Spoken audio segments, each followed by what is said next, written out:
bahwa bagaimana mungkin ya atau kenapa orang mengucapkan atau orang itu beragama, apakah itu orang Hindu atau orang Islam ya dengan latar kebelakangan agama, tetapi tingkah laku mereka ini, dosa ini atau akhlak yang buruk ini tetap merajalela. Padahal mereka berkeyakinan bahwa Tuhan itu ada atau permeswara itu juga ada. Tapi kita lihat secara zahirnya ini kejahatan apapun juga dalam berbagai bentuk itu merajalela, ya, intoleransi, ya, korupsi, kejahatan-kejahatan yang lainnya, radikalisme lah, macam-macam lah, ya, semua itu. Kenapa? Padahal mereka mengaku umat yang beragama. Nah, ini kita dengan kasat mata kelihatan. Nah, Hazrat Masih Maud Salam menyatakan, beliau dalam buku khutbah atau lecture Lahore, ya, beliau menyatakan, setelah merenungi secara mendalam dan setelah terus-menerus menerima wahyu dari Allah Subhanahu wa Ta'ala, aku menyadari bahwa meski demikian banyak terdapat mazhab berbagai agama di negeri ini, di mana perselisihan antara agama sangat membludak, ya, seperti air bah. Sebenarnya penyebab utama dari perbedaan pandangan tersebut berawal pada kemerosotan dalam fitrat kerohanian dan menurunnya rasa takut kepada Tuhan. Ya, nur samawi yang dengan cahayanya maka manusia dapat membedakan antara yang benar dengan yang palsu ternyata telah menghilang, pudar dari kalbu sebagian besar mereka. Dunia telah mengambil rona ateisme, di mana meski lidahnya masih mengucapkan kata Tuhan atau permeswar, tapi hatinya sendiri cenderung menangkalnya. Jadi semua keburukan, kejahatan, dosa, apapun juga yang nampak itu karena memang walaupun mereka menyatakan beriman kepada Tuhan, percaya kepada Tuhan, kepada akhirat dan lain-lainnya ini, tapi itu hanya di mulut saja. Ya, dia tidak memiliki marifat hakiki tentang wujud Tuhan. Jadi seperti begini, ketika Masih Maud Salam menggambarkannya tentang hal ini dengan contoh yang mudah. Ketika seseorang itu meyakini benar, 100% benar, meyakini dengan sungguh-sungguh bahwa di satu lubang itu ada ular beracun, ya, sekali-kali dia tidak akan memasukkan tangannya atau anggota tubuhnya ke lubang itu, karena yakin bahwa bila masukkan itu dia akan dipatuk dan dia akan mati.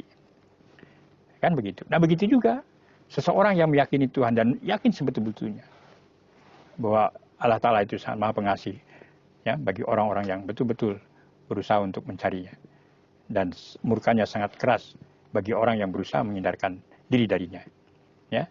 Nah, itu dia akan tetap menghindarkan dari hal-hal yang akan mengundang, ya, murka ilahi dan akan menolak rahmat ilahi ini. Nah, itu sudah wujud dalam kehidupan keseharian kita ini. Nah, oleh karena itu di sini katakan bahwa kemerosotan, ya, kenapa hal itu terjadi? Sebenarnya penyebab utama dari perbedaan pandangan tersebut berawal pada kemerosotan dalam fitrat kerohanian dan menurunnya rasa takut kepada Tuhan. Jadi ketakwaannya semakin berkurang. Ketakwaan berkurang itu karena marifat tentang Allah Ta'ala itu juga tidak ada. Kan begitu.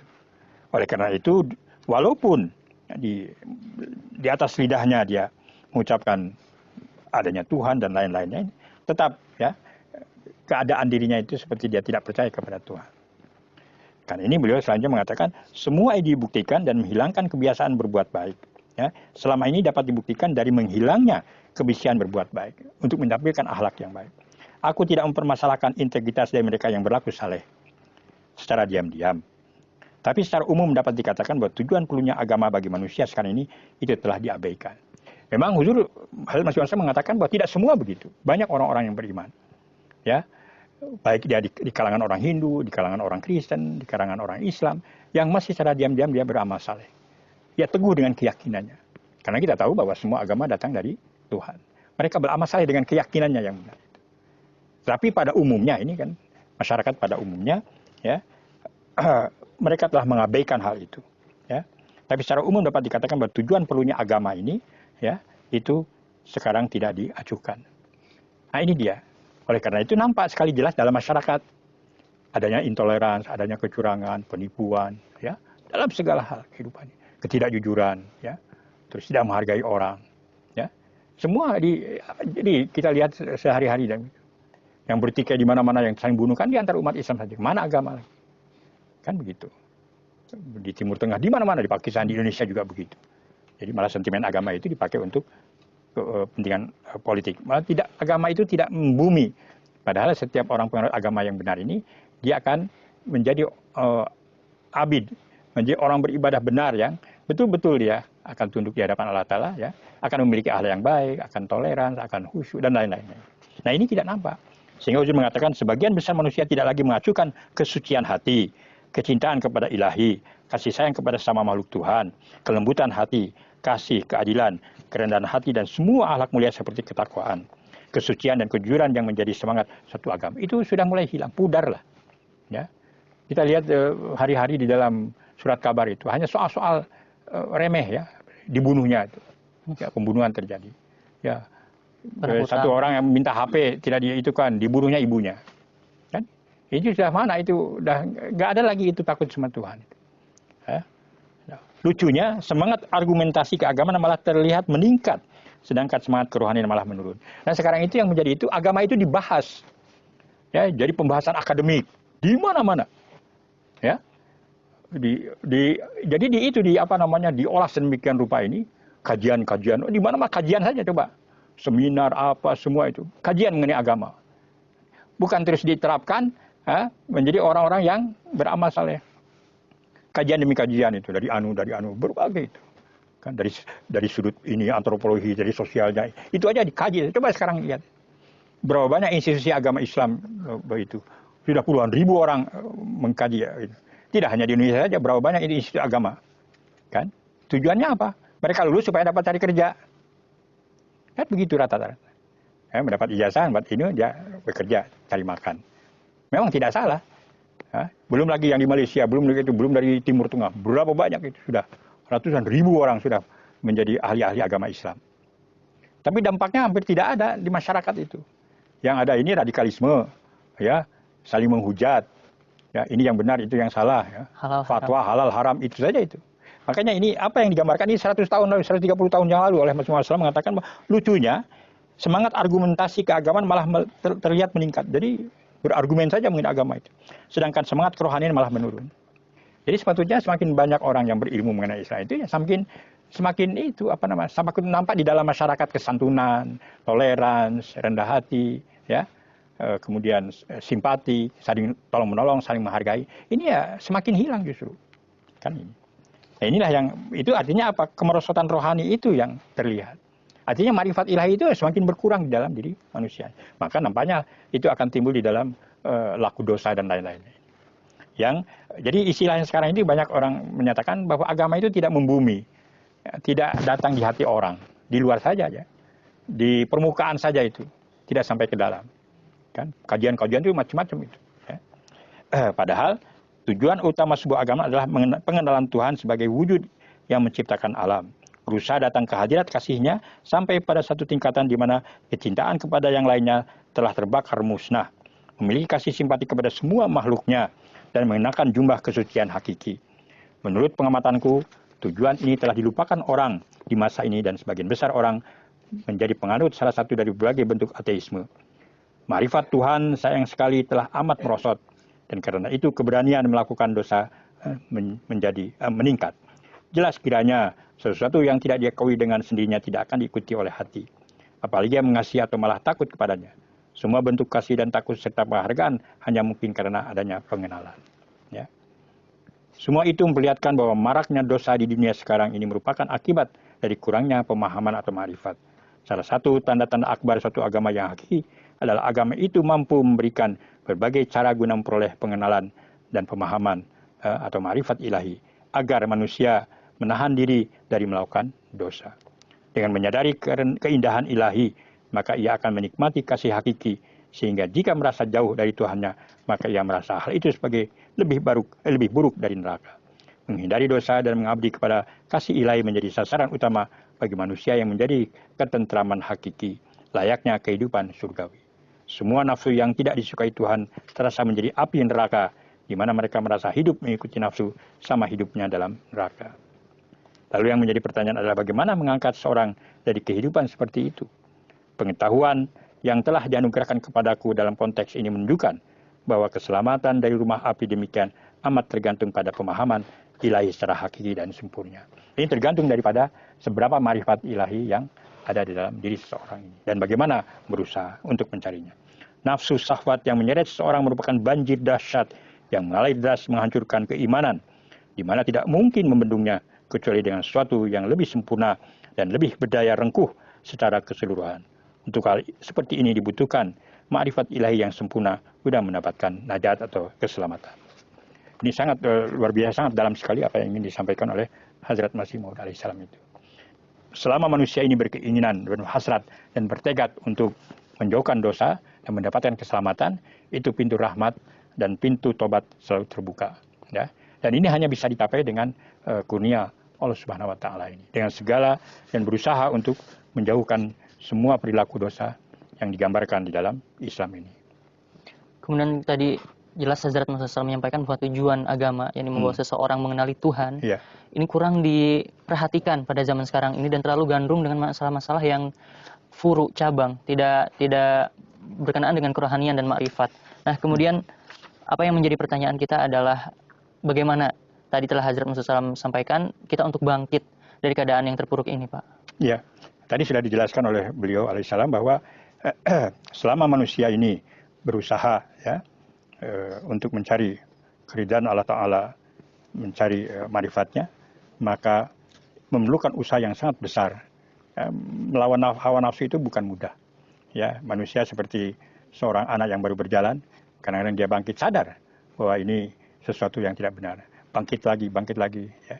Jatuh lagi, bangkit lagi. Itulah perjalanan manusia ini. Tapi selama manusia ini, ya, sebegitu juga nanti pertolongan Allah Subhanahu Wa Taala. Yang jelas bahwa perilaku dosa ini ya sesuai dengan seberapa marifat ilahi seseorang mencapainya. Semakin jauh dia melangkahkan kaki ke hadirat Allah Ta'ala, ya, sebegitu juga dia akan diberi kekuatan dan kemampuan untuk menghindarkan dosa-dosa ini. Disitulah manusia ini berjihad, disitulah manusia itu berusaha, ya, karena jihad yang paling besar adalah bagaimana melawan hawa nafsu itu.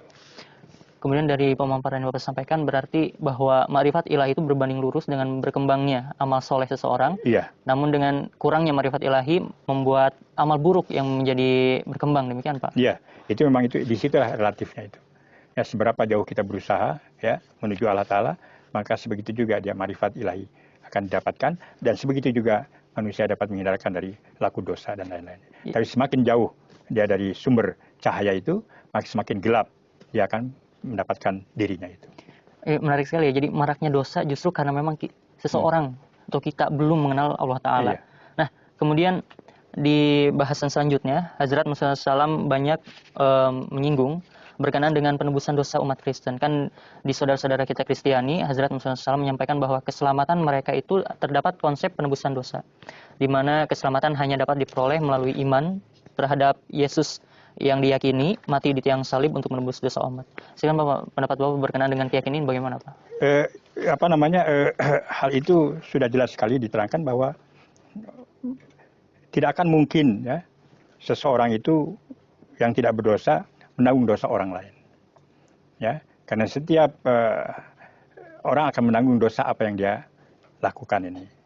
Beban itu ya masing-masing akan menanggungnya. Ya. Tidak ada seorang yang menanggung beban orang lain. Oleh karena itu, tidak diperlukan hal itu. Konsep itu sama sekali tidak masuk akal. Seseorang yang sakit kepala, orang lain yang sakit kepala, ya, orang lain pula yang diberikan obat. Kan lucu sekali. Ya. Nah, itu Islam tidak begitu.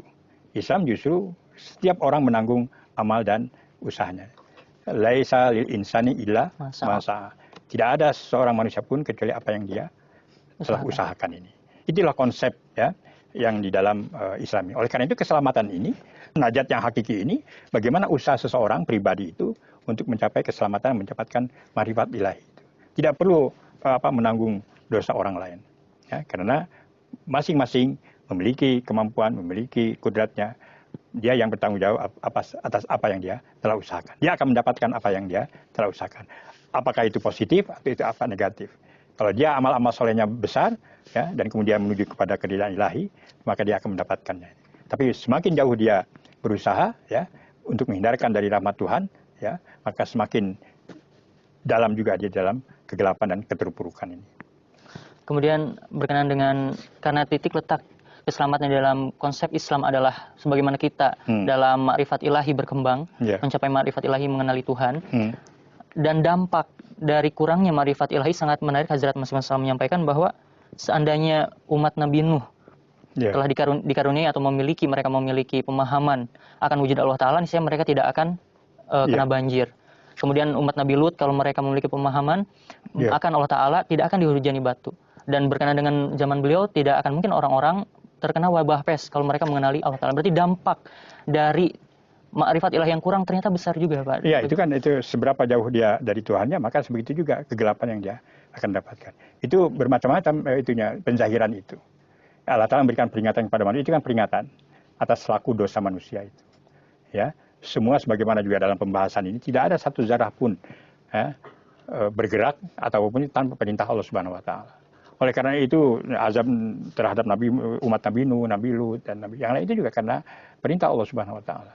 Ada yang dengan banjir, ada yang dengan hujan batu karena gempa, ada yang dengan angin topan, ya. Semua itu kan alam. Alam yang dikuasai semuanya oleh Allah Subhanahu wa Ta'ala. Tanpa perintah, ya, tidak akan bergerak seperti itu. Oleh karena itu biasanya begini, kehidupan manusia itu kan ada yang pribadi. Nah, azab secara pribadi juga bisa berbeda-beda. Kegelapan karena usaha. Nah, ketika dalam satu komunitas ini pribadi-pribadi atau anggotanya itu semakin banyak laku dosa, maka dampaknya juga besar. Nah, itu dia. Oleh karena ketika satu kaum itu ya peringatan demi peringatan tidak diajukan, ya akhirnya juga Allah Ta'ala akan memberikan cobaan yang besar terhadap kaum itu. Ya, azab yang itu peringatan. Nah, ini semua tergantung daripada seberapa kesalehan yang ada pada komunitas itu. Nah, ini juga dampaknya begitu. Nah, oleh karena itu keselamatan yang di sini artinya secara individu juga akan memberikan pengaruh kepada keselamatan satu kaum. Oleh karena itu Hazrat Khalifatul Masih Saud menyatakan bahwa tidak akan mungkin, ini satu pesan juga, bahwa islah terhadap itu kaum itu tidak mungkin terjadi tanpa islah kaum mudanya. Inilah semua itu kan. Jadi islah itu harus mulai dari diri kita. Baru nanti akan berdampak kepada komunitas, kepada masyarakat. Baik, jazakumullah Bapak atas pemaparan Bapak pada episode kali ini, Pak. Ya. Baik pemirsa MTA dimanapun Anda berada, itulah pembahasan kita pada episode kali ini berkenaan dengan penyebab dari kemerosotan kerohanian dan bagaimana marifat ilahi, kurangnya marifat ilahi dan rohani yang merosot sangat berdampak bagi kehidupan umat manusia dan mengundang murka Allah Ta'ala di mana Hazrat Masih SAW menyampaikan beberapa contohnya tadi. Insya Allah kita akan berjumpa kembali pada episode selanjutnya dengan tema yang tidak kalah menarik tentunya. Saya Amar Ahmad undur diri. Assalamualaikum warahmatullahi wabarakatuh. Waalaikumsalam.